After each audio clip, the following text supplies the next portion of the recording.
unless you've been living under a ton of earth with these guys, you've probably heard of the Terracotta Army in Xi'an. One of the most important archaeological finds of the 20th century. But that is not the only thing to do in Xi'an. So instead of just rushing in, seeing the warriors and leaving again, here's some other amazing things to do with your one day in the city. My name is Ryan and welcome to the One Shot Adventures China series.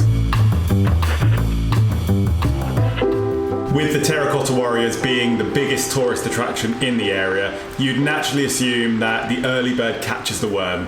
But that is exactly when all of the massive tour buses turn up and completely overcrowd the area. So I recommend that you spend your morning in the city and head to the Terracotta Warriors just after lunchtime. Instead, spend your morning walking around the giant Wild Goose Pagoda and its surrounding parks. Explore the shaded areas where you'll find some pretty freaky looking sculptures which depict traditional scenes of local life.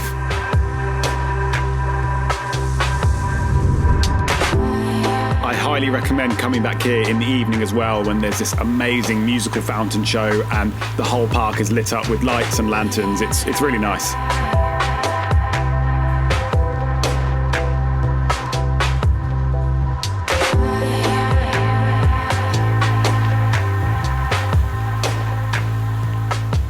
After that, grab yourself some food and head out to the Warriors.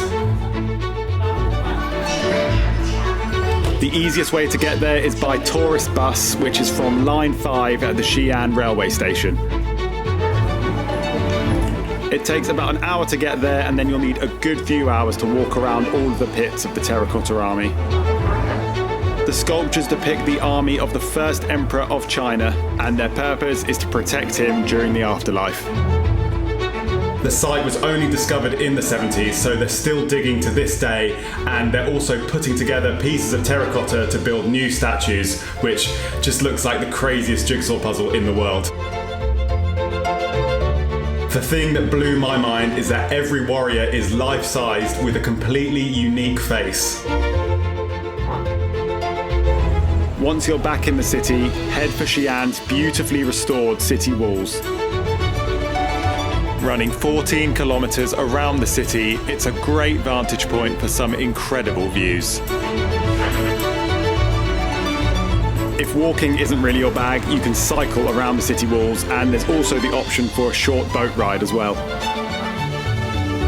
The best time to come is in the late afternoon or the evening, when the weather is a bit cooler, the sun's setting, and all of the lanterns and lights turn on, and it's a really nice place to walk around.